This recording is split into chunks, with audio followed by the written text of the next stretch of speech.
Magandang hapon po and welcome po sa atin pong taniman sa loob ng bahay.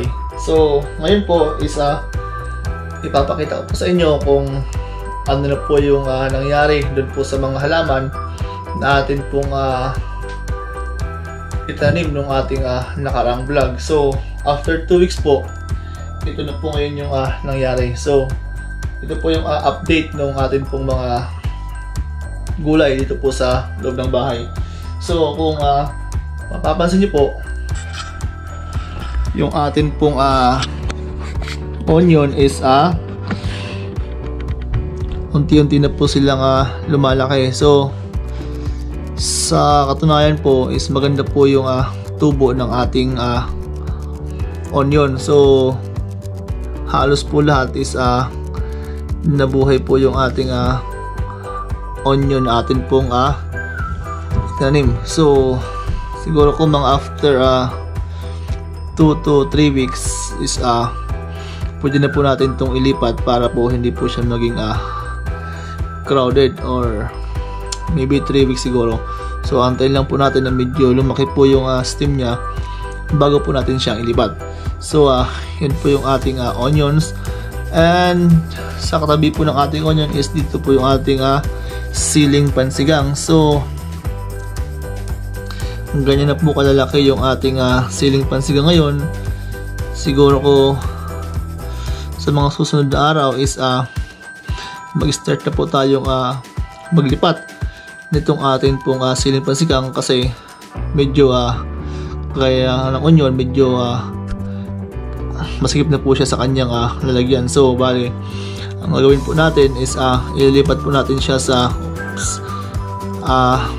medyo malaking paso para po makalaki po siya ng maayos. So yun po guys yung ating siling pansigang. And dito naman po is we have some lettuce. So yung ating pong lettuce is pwede na rin po siyang ilipat doon po sa mas medyo malaking paso para po makalaki siya ng maayos. Kung mapapansin nyo po is unti-unti na po siya lumalaki, and we have some lettuce here pa. So nagpahabol po tayo ng lettuce para po medyo naman madami po yung ating lettuce na maani ngayong taon or ngayong spring.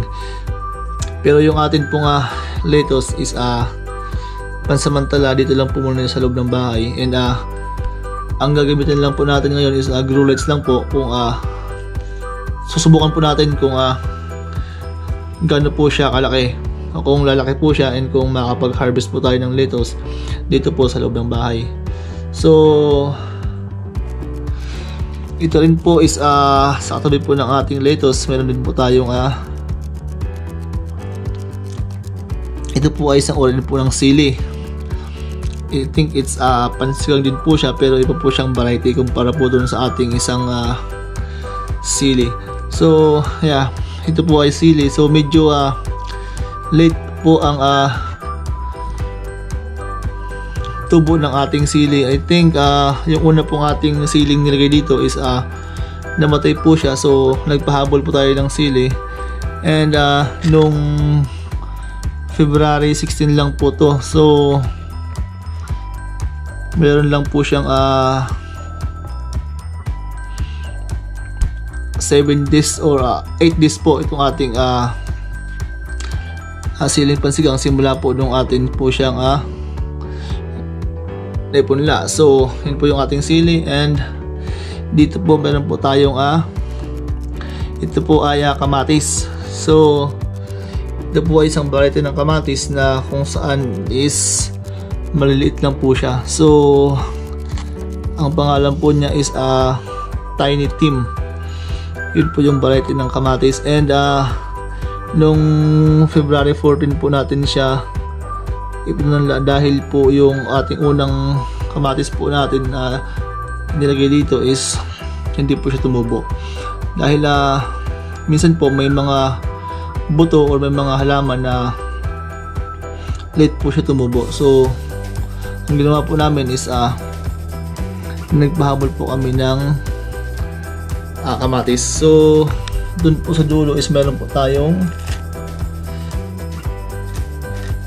ground cherry po yan. Nung nag-start po tayo magtanim is ng February 3, so ilan lang po yung nabuhay. So hindi ko lang po alam kung yung iba is mabubuhay pa. So dito po is parang may namatay na isa. So dahil siguro late siya tumubo. And so dito naman po is meron po tayong alugbate. So kung mapapansin niyo po, yun pong alugbate is iba po dun po sa ating unang ipinakitang video. Dahil po yung atin pong unang alugbate is namatay po siya. So ang ginawa po namin is nagtanim po ulit kami ng panibagong alugbate. So ito po is anong February 15, and yun pong butong aming ginamit dito is dito po galing sa alugbate na atin pong pananim sa loob ng bahay.